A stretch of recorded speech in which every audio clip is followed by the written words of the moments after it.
Semua bisa menyebabkan kematian, karena kematian bukan karena penyakit, karena ajal. Gini apa gini? Yang berikutnya saya baca di media sosial, kayaknya sih rodok guyon, tapi masuk akal. Obat corona itu corona juga. Corona, kopi, rokok, nasi. Cocok gak kira-kira? Nah itu obatnya corona. Nomor 1 kopi. Makanya saya tadi gak mau langsung ke sini, karena di rumah belum ngopi.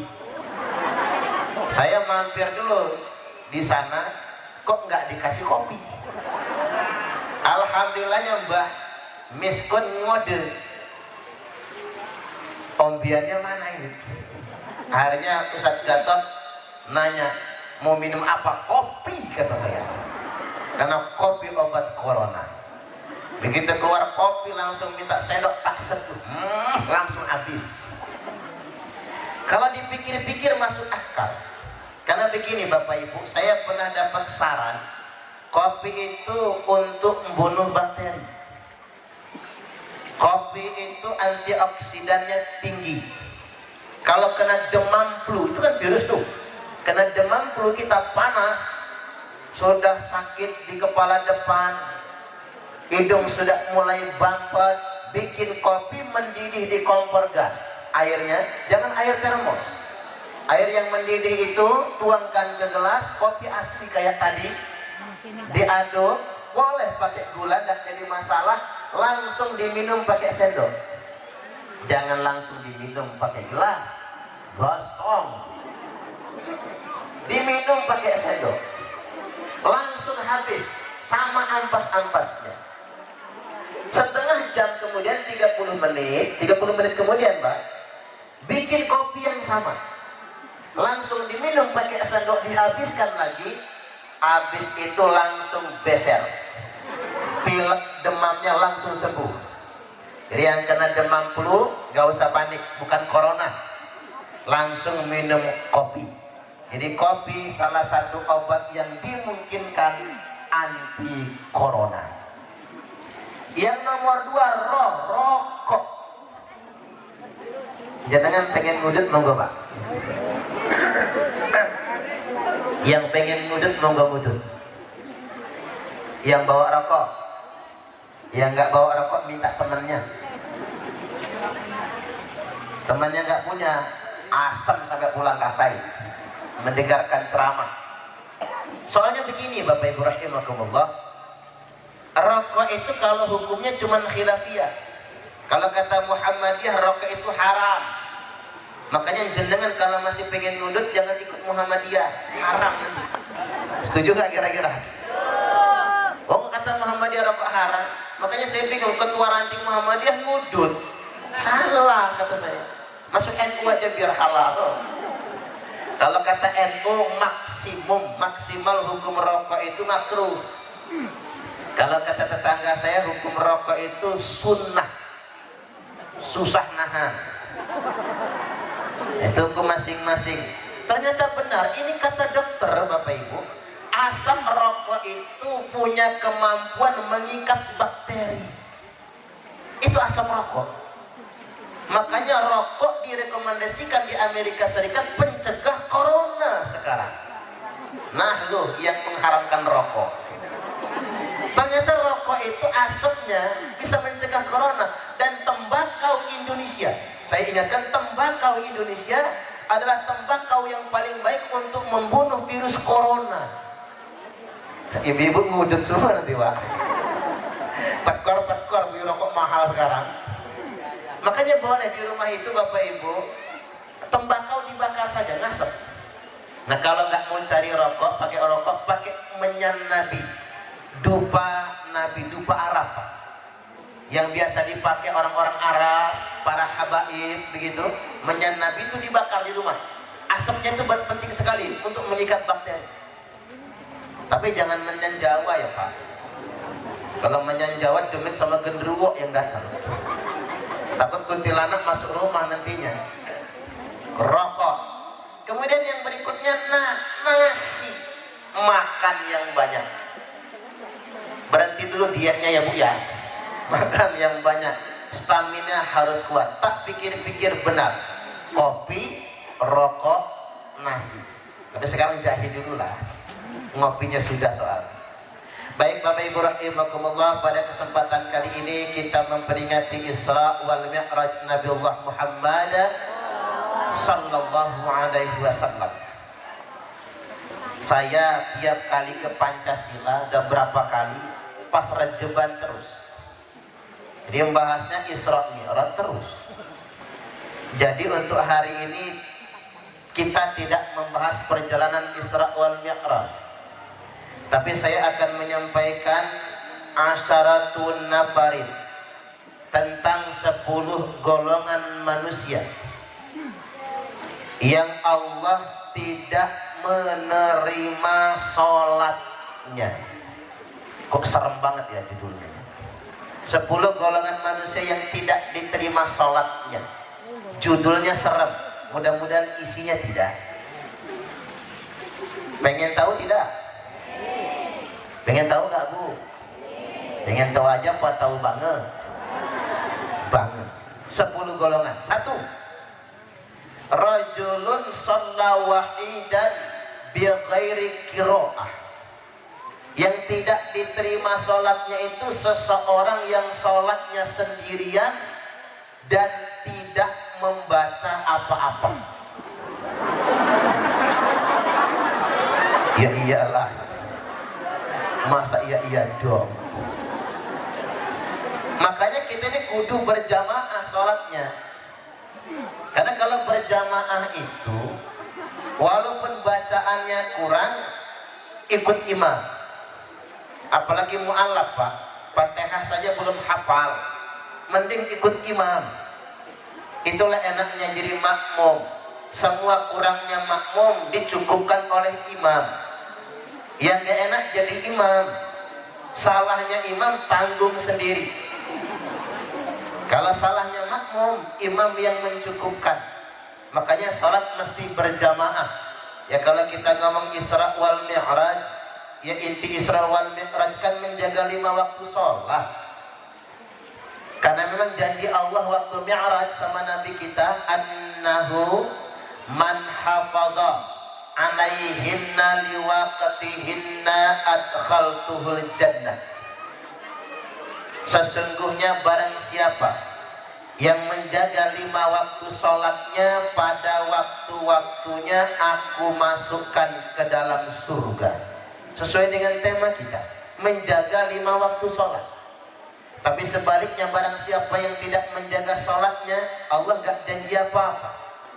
Sholat zuhur mepet asar, asarnya numbur maghrib, maghribnya mentok isya, isyanya ketiduran, subuhnya kesiangan. Ketiban sholat subuh niatnya begini, usalli fardhas subhi raka'ataini mustaqbilal qiblati qada'an lillahi ta'ala. Lalu kodoan Pak jam 8 sholat subuhnya. Istrinya nyusul, apa kata istrinya? Usalli fardhas subhi raka'ataini mustaqbilal qiblati kawanan lillahi ta'ala. Lalu kawanan Bu jam 10 sholat subuhnya. Anaknya niru, apa kata anaknya? Usalli fardhas subhi wal dhuhri wal asri wal maghribi wal isai keroyokan lan oplosan lillahi ta'ala. Hancur sholat. Kalau kata orang Amerika lebih hebring. Orang Amerika, orang Jakarta, subuh maraton, zuhur ke salon, asar main badminton, maghrib mainin handphone, isya nonton sinetron, mati kena smackdown malaikat Israel. Dan Isra wal Mi'raj ini begini Bapak Ibu, perjalanan minal masjid ilal masjid, dari masjid ke masjid, minal masjidil harami ilal masjidil aqsa, dari masjidil haram Mekah al Mukarramah ke Masjid Al-Aqsa di Madinatul Munawwarah. Madinah lagi di Palestina. Kok kiai bisa konslet juga ya? Apa efek corona ini ya Pak? Kok aku roda-roda pening gitu ya? Doakan mudah-mudahan jauh dari penyakit. Allahumma amin. Ini masjidnya kalau sholat subuh penuh nggak Bu? Penuh sama nyamuk. Kadang-kadang dia yang azan, dia yang qomat, dia yang imam, dia makmumnya tok.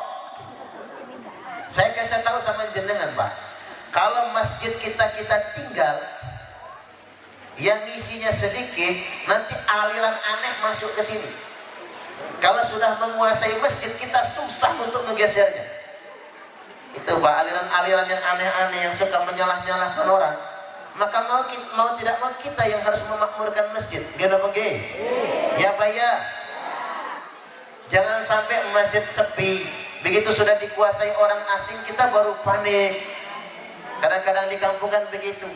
Sampai-sampai masjid sepi, ada cerita muadzin kampung jenenge Mbah Slamet. Ada Mbah Slamet nggak di sini? Enggak datang ya.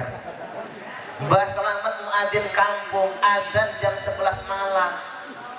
Tetangga masjid ribut wis edan Mbah Slamet. Mosok jam 11 malam azan. Orang datang semua ke masjid, mbah, diteriakin. Sampai wis edan yo. Ini kan jam 11 malam apa sampean adzan? Mbah Slamet diteriakin edan malah ketawa. Mau pas isaan wis tak adzani. Sampean gak ada yang datang. Ini jam 11 malam diadzani kok pada ngumpul. Niki sing edan sampean nopo kula. Iya juga ya. Makanya Pak Parjiono ini kalau masjidnya sepi, udahlah jam 12 malam diadzani. Paling-paling Pak Ketua RT datang bawa pentungan. Pak Parjiono Ketua RT bukan ya? Oh, bukan. Pak Ketua RT yang mana? Nggak datang? Oh di belakang. Awas kalau nggak datang. Baik Bapak Ibu hadirin wal hadirat rahimakumullah. Itu yang pertama. Seseorang yang sholat sendirian dan tidak membaca apa-apa. Yang kedua, warajulun ya ummu qauman wa hum lahu karihun. Seseorang yang menjadi imam suatu kaum yang makmumnya benci kepadanya. Imam yang dibenci oleh makmum tidak diterima sholat. Makanya imam mesti tahu diri. Kira-kira makmum senang apa enggak? Makanya buat para imam tak sampaikan Pak, kalau ngimam sholat jangan panjang-panjang bacaan. Apalagi tarawehan, lagaknya baca Al-Baqarah. Hidup ibu-ibu mas sebel semua itu. Imam gak usah panjang-panjang, baca Yasin aja. Kepanjang juga. Rakaat pertama tarawih, Bismillahirrahmanirrahim, Yasin, Allahu Akbar, satu ayat. Rakaat yang kedua, wal Qur'anil Hakim, Allahu Akbar. Ibu-ibunya langsung ngomong, imam idola saya. Itulah Pak Parjiono. Senang. Jadi apa iya kalau imam baca panjang makmum senang? Sebel semua. Alah lagaknya baca panjang-panjang. Padahal kalau sholat sendirian juga ngebut sholatnya. Terus yang berikutnya begini, imam yang dibenci itu begini Pak. Imam yang tidak mampu menyesuaikan diri. Makanya Nabi melarang orang menjadi imam di kampung orang. Seburuk-buruknya imam, kata Nabi, engkau jadi imam sedangkan kaum itu menjadi makmummu. Tamu di kampung orang kita datang, kita maksa kita harus jadi imam. Sedangkan warga di sana jadi makmumnya, itu tidak boleh. Makanya dulu pernah almarhum Muammar Gaddafi, mantan presiden Libya, kunjungan ke Indonesia nggak jadi. Hanya gara-gara dia minta sama Pak Presiden SBY zaman itu, pengen jadi imam sholat Jumat di Masjid Istiqlal. Ya kata Pak SBY, sampai ini ke sopo, kan cuma tamu, kunjungan kenegaraan. Ya nggak boleh dong jadi imam di negara orang. Karena dia ego, dia nggak mau datang ke Indonesia. Ya terserah Allah, urusan dia. Nggak boleh.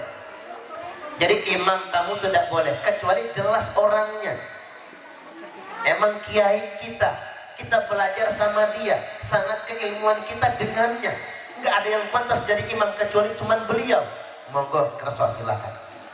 Makanya begini, kadang-kadang kita terutama di Bandar Lampung Bapak Ibu, banyak imam yang nggak bisa nyesuaiin diri, merasa pinter sendiri, habis sholat langsung balik badan melototin jamaah. Kan ada ya Pak ya, orang mau lagi wirid dia melototin jamaah.